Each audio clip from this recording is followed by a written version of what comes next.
Hi everyone, my name is Martinkevich Sergey. I'm from Belarus and I'm head of Azur Games Belarus as well as publishing team lead at Azur Games. First of all, I can't keep silence around the war which takes place in the Ukraine because of aggression of Russia. So I want to express my support to all the Ukrainians and people all around the world. But we are here to make games, not politics, and I want to tell you how to trend in hyper casual on the example of Cookie Carver game, and hope that you will find some basic rules and maybe some tips how to adapt trend and convert them into hyper casual. So let's start. First of all, I want to tell about Azur Games. If someone don't know, we are the international mobile game developer and publisher, having offices all over the world, in Ukraine, in Belarus, in Cyprus, in Emirates, and so on. And we are good at flexible KPI products with average or poor potential and convert them into profitable and strong games. That's why right now we have about 150 launched games and about almost 3 billion installs in total. We are working with hyper casual, with mid-core titles. We have really big FPS shooters and so on. And we closed last year as top 3 game publisher. I hope that this year we will show better results. So it was a short selling pitch. So sorry, I tried to make it as short as possible. I want to tell you about a hit game, Cookie Carver. We published and it was developed by very close cooperation with our partner Carver Games. And there are several interesting things about this game I want to tell you. It is inspired by the well-known series Squid Game. It is really rare case when something extremely hot in PC or in series goes to hyper and show good results. It has plenty of well-known mechanics. I start with very important things. It can be basic, but anyway, it's all about the game development approach. Why it is successful? It has plenty of well-known mechanics for non-gamers or non-mobile games audience. And of course, it has a lot of readable images. I'm in trend, this Squid Game topic. For example, I speak about the war of tug as on the first picture, where 2 teams should use strength and timing to win. Yeah, it is taken from trending series, but once again, it is well-known mechanics with very low threshold entry. I mean, a lot of people know about it. Second screen, remember the platform. It is as well-known PC gamer mechanics with low entry threshold. I mean, you can look at it and you understand what's going on here. And the third one, freeze at the right moment.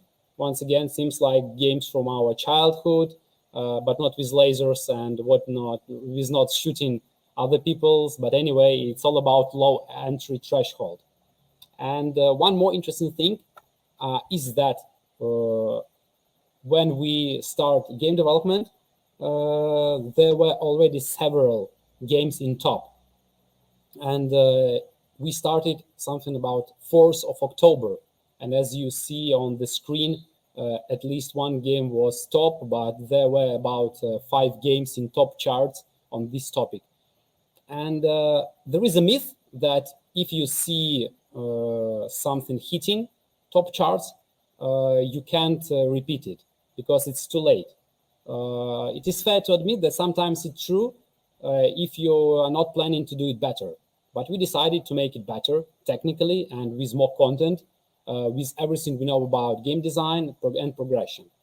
And we start development on the 1st of October, and actually we developed the first prototype in 1 week. So you can see that even in TikTok, there were some Squid Game remarks. A lot of studios tried to do it, as you see, even on TikTok at that time, there were some videos, and maybe you all remember that in October, plenty of studios tried to make something on Squid Game series.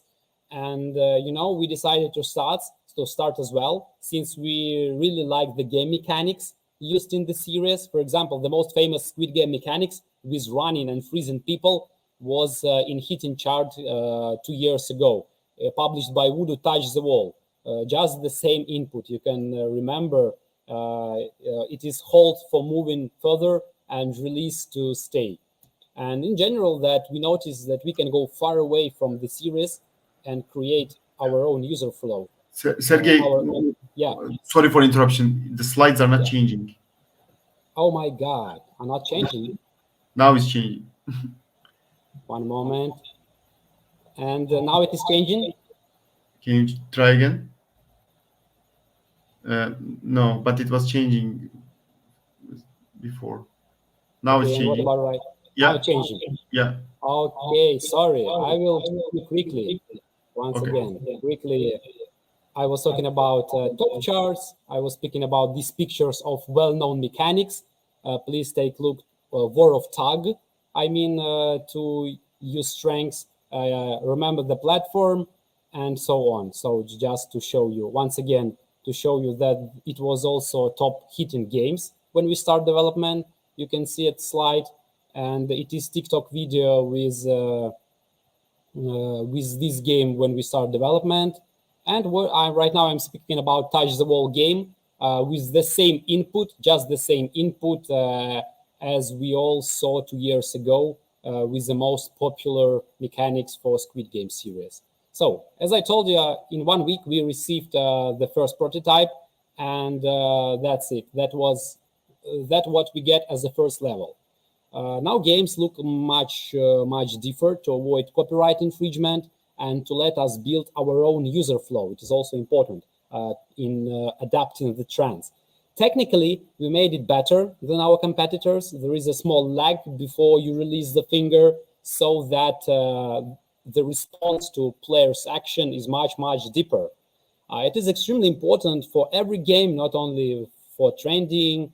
The game looks more realistic, as well as we added visual indicator, not only sounds, since many hyper-casual players play without sound. You know, when I saw our competitors, this green light game, the most popular one, they were not using some visual indicators, only the song.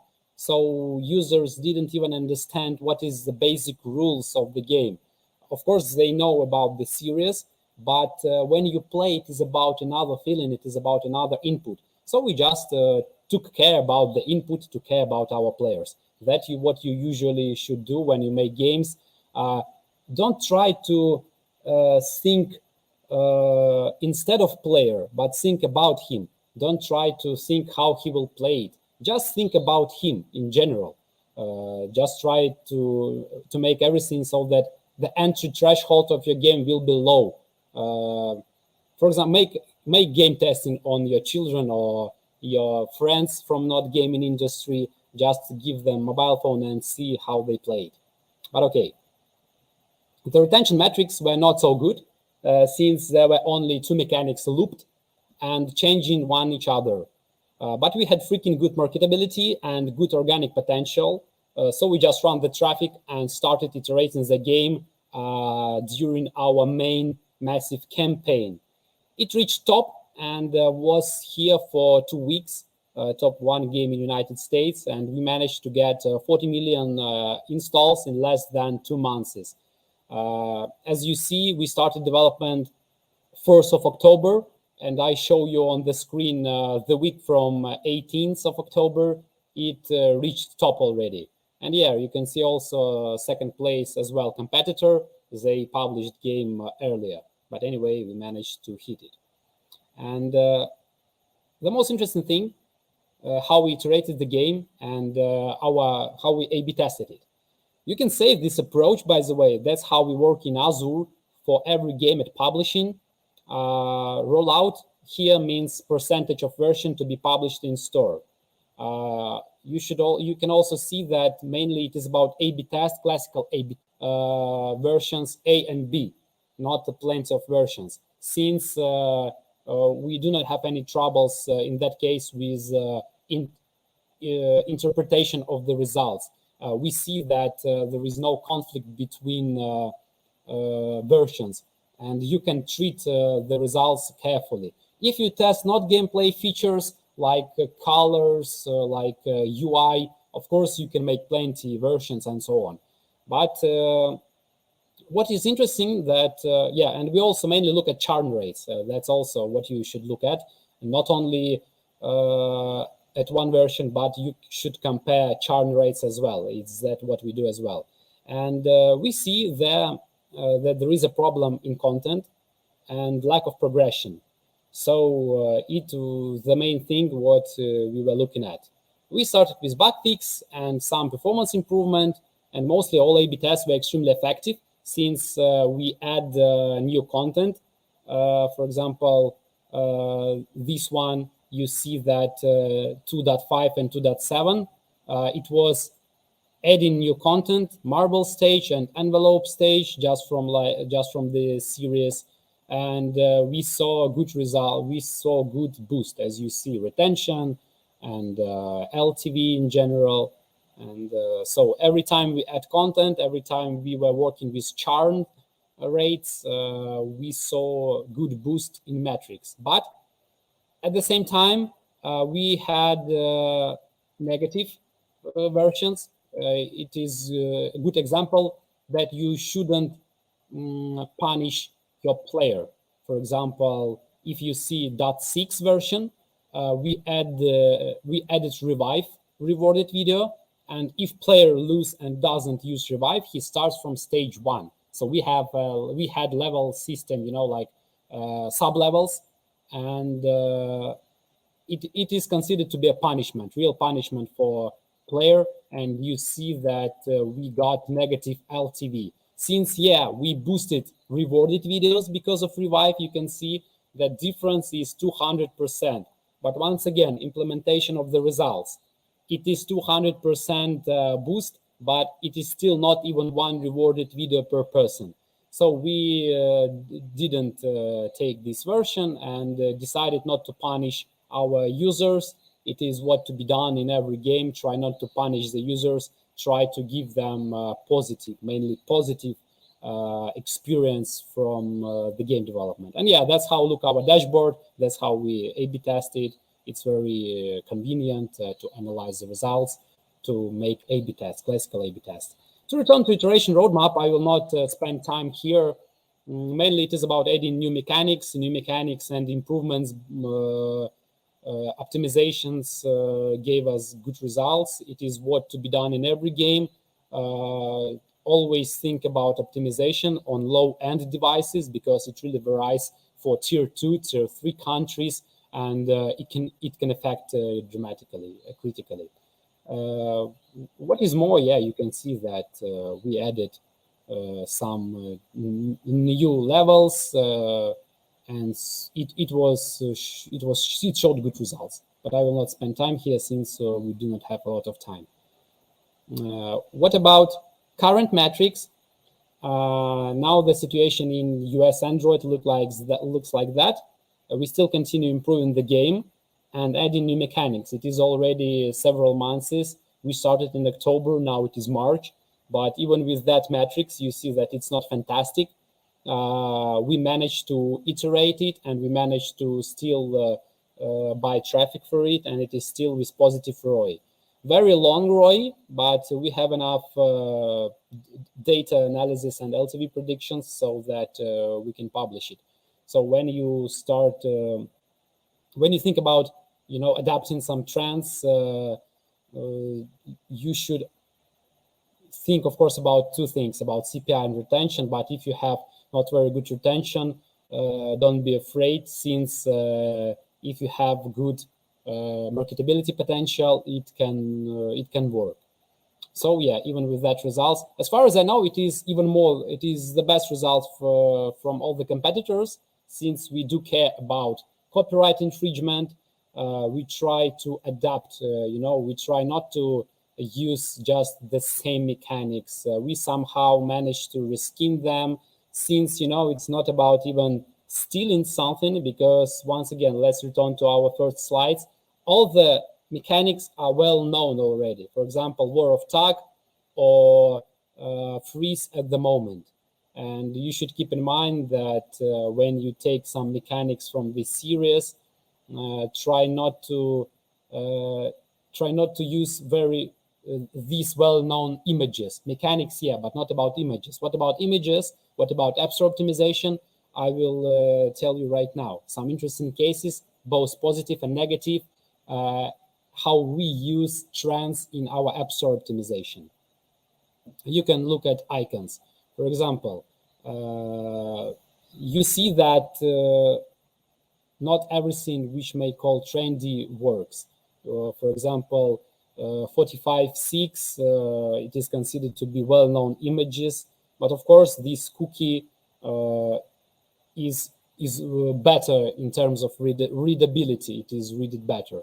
So just take care about even the first icon. Of course, when you publish the game, the publisher takes everything on his side in terms of App Store optimization and so on, but it may vary critically since usually the first prototype is made with App Store optimization from developer. So you should understand that readable images show the results better. For example, second slide as well. Probably it could be better if we show original girl from the series under the tree, not this bald guy. But once again, we tried not to have problems with copyright infringement, since many our competitors were deleted from the store, and you will be deleted if you violate some IP rights, and Google Play and the App Store looks attentively to these things. But anyway, in terms of readability, we see that this cookie wins. Let's go further. Once again, this pig is considered to be well-known image, but anyway, it had not very good results in terms of conversion to installs. But this icon with cookie and umbrella showed much better results. And finally, two bosses, one cookie and second cookie. We see that the second one showed better results, and because it has better readability, we understand what the game is about. We understand that it has more references with original series. And also, I'm going to show you not only with this case, I want to show you that not always trends work well. For example, another game, it is feature graphics. You see that these guys with green, well-known green costumes showed not very good results. The regional ones showed better. So it's not usually about positive changing when you adapt the trends. This was very interesting case. It is for our logical puzzle game. We see that second icon with well-known series, not only the guy, but as well these images with direct reference to the series showed not very good results, because the game about logic, the game about the puzzles and about colors, and the first icon showed even better, just because of readability. Once again, it is the most important thing. One more interesting thing, it is war of two trends. We see that Huggy Wuggy trend showed better than Squid Game. It is funny thing because Huggy Wuggy in terms of gameplay cannot be adapted. It is about iconic trends, you know. You probably saw several weeks ago that almost every game from top charts used these Huggy Wuggy or both Squid Game images, feature graphics, screenshots, and so on. But as you see, sometimes you can see the critical changings in results when we try to somehow tweak the trends. But as well, be careful when you use some trendy things, because you can have problems with copyright infringement and your game will be deleted. So we try to somehow adapt and not to use it in our games. One more interesting thing for our hidden game War of Rafts, as you see, not always trends work well. these well-known guys from the series showed much worse result than the original yellow stickman image. And it's very interesting case when how the trends don't work. As well as an interesting case with ChainCube, we see that original one showed better results since well-known images don't work. One more interesting case how the trend works. In this game, ants.io, we see that these guys with images from Squid Game showed better result, but it's not only about the well-known images. I think that the first icon is in isometric, old-fashioned, and not readable style. And I think that second icon, even without these images, could show better results. But anyway, it worked and we use it. One more case when the trends work and the actually difference is critical. It is very big difference in conversion for our game Party Match as well. It is a hit game with more than 20 million downloads. We see that the girl from this series showed much better results in comparison with the original one.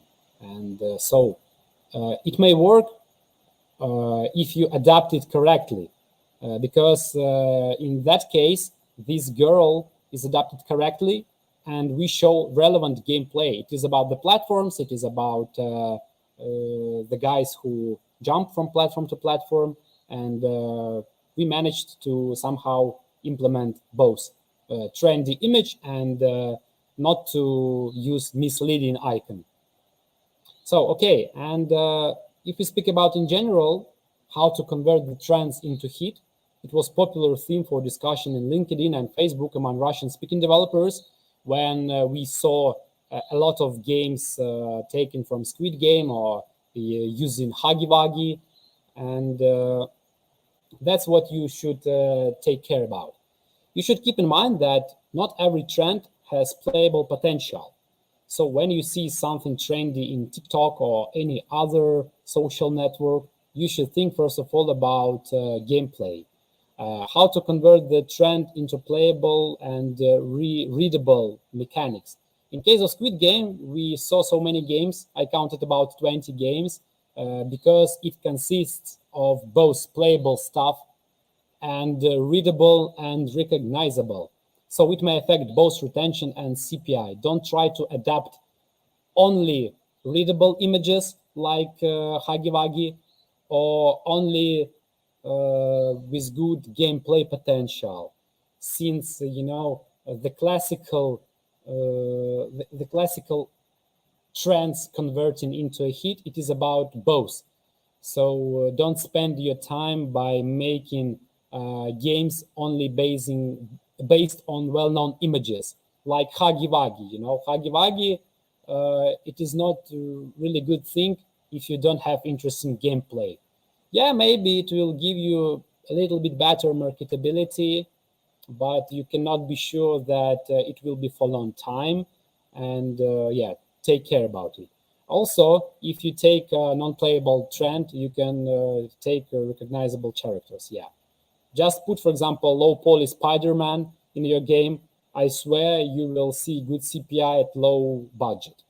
But once again, it will never be successful since you don't know how it will be scaled, and you probably will have some copyright infringement. So it is about, it is about the balance, readability and recognizable images and playable stuff.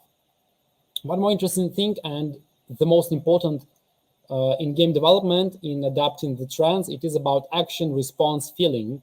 You should that's about the input, that's about feel of the game. You should probably have heard about deep core gameplay and so on, but what is deep core gameplay? It is about in simple words, it is about action and response. Every action gives you understandable and pleasant reaction. try to decompose your game. Just describe every second of user flow, and you will see how boring the game could be, or maybe vice versa, how interesting it could be. Just take hitting game, but please do care about what you call hit game. If it is in top charts for 1 week, it's not usually about classical hit game. To see downloads, if you see that the game has at least 20 million downloads, you can decompose it. I mean, just write down every action of user and every reaction he receives. For example, just take any cool runner, and you will be pleasantly surprised that hit game runners are deeper than you can even imagine. So viral characters, it is what I talk about. I speak about my presentation. Viral characters, it is about trendy images. And what is the most important thing? It is progression. It is actually pain. Please remember that progression is not when the difficulty of game increases. It is it is the most painful mistake. Hyper casual user doesn't need increasing in difficulty, doesn't need an increase in length of level. He suffers from it. So neither you should increase length or difficulty.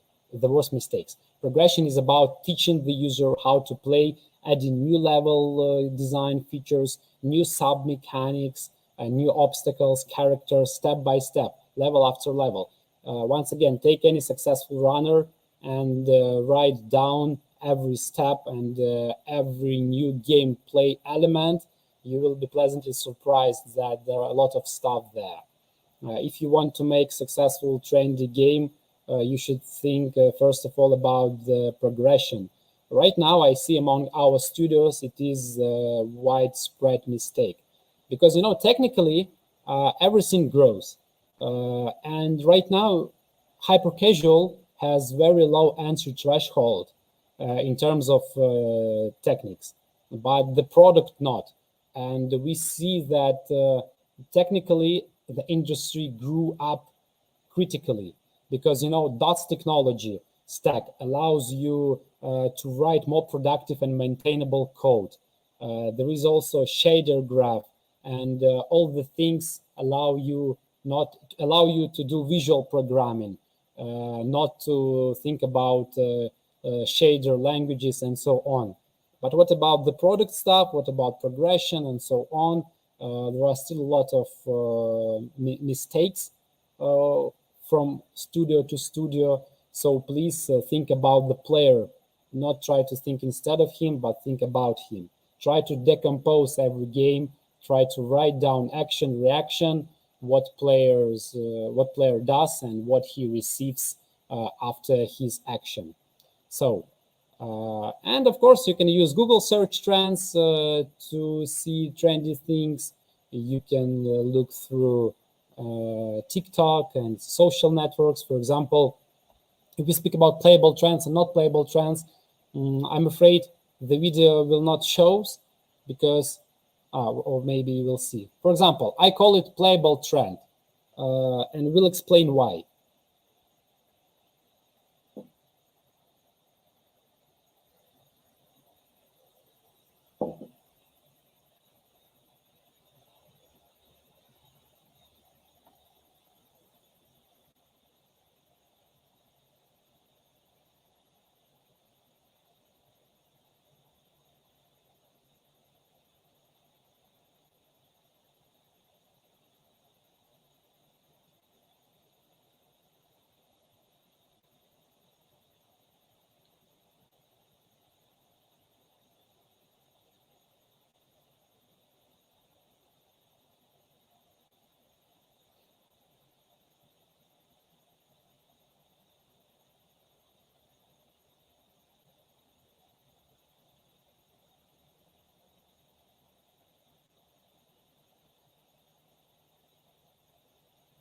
Such a scary thing. Sorry if you got scared. When we see this video, this trendy video in TikTok, you will probably think how it can be converted. It is not about gameplay, but I see there very good simulation, because a lot of things to be taken as mini mechanics, and even rolling and hitting with knife and baking, and it is a good simulation. It has gameplay potential, it has result, and if you think deeply, it can be maybe good simulation. We haven't tried yet, but maybe. I just want to show you to compare. For example, second trendy video cannot be taken as the game, something with good playable potential, since maybe someone will see puzzle potential, but for me it is poor, and you should not take seriously such videos, but you can see.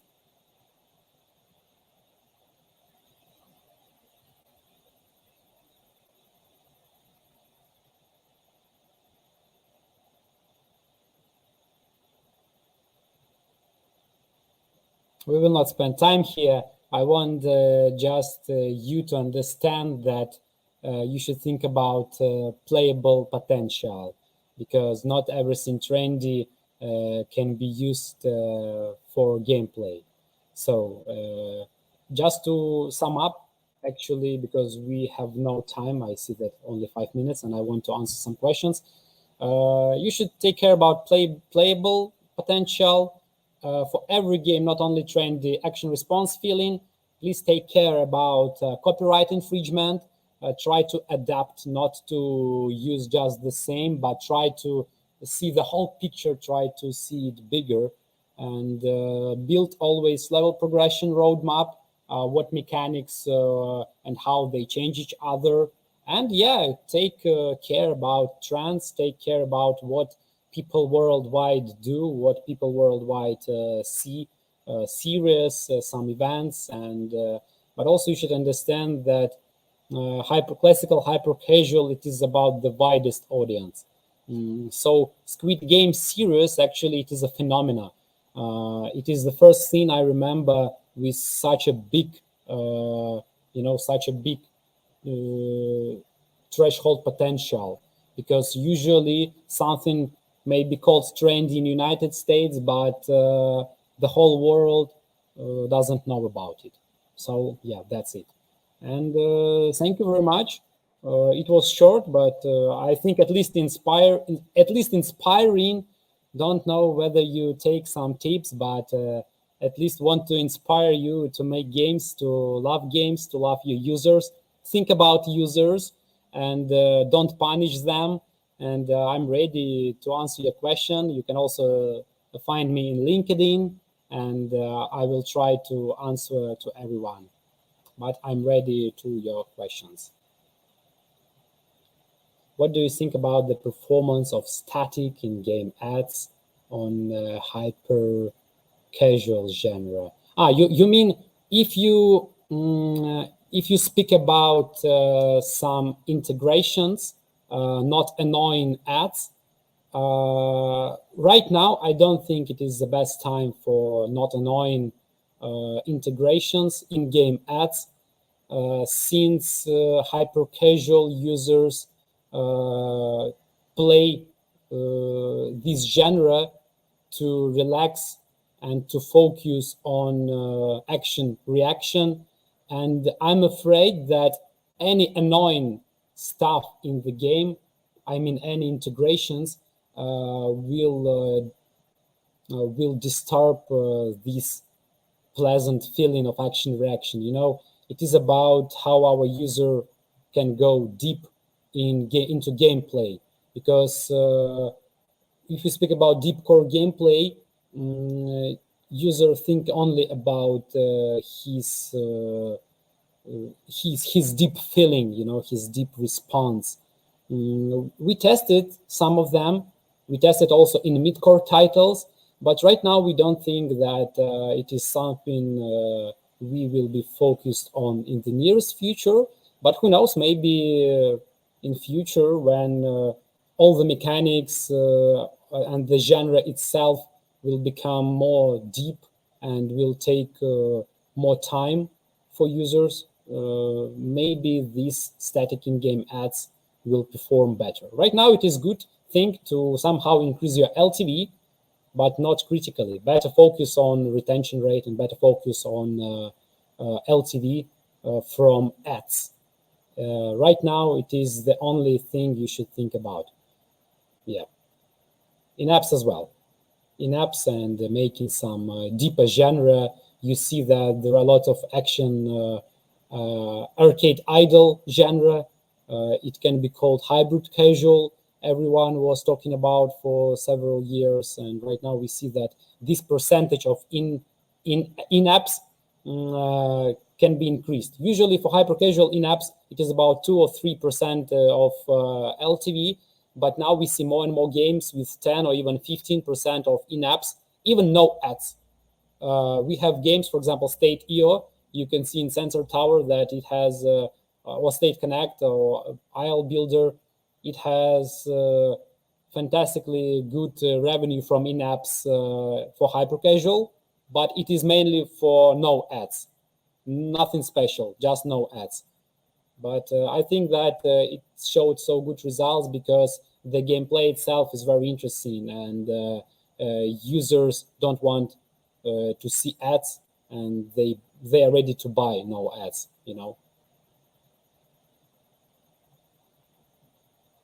Oh, thank you very much. Hope to see you next time, and take care. Bye bye.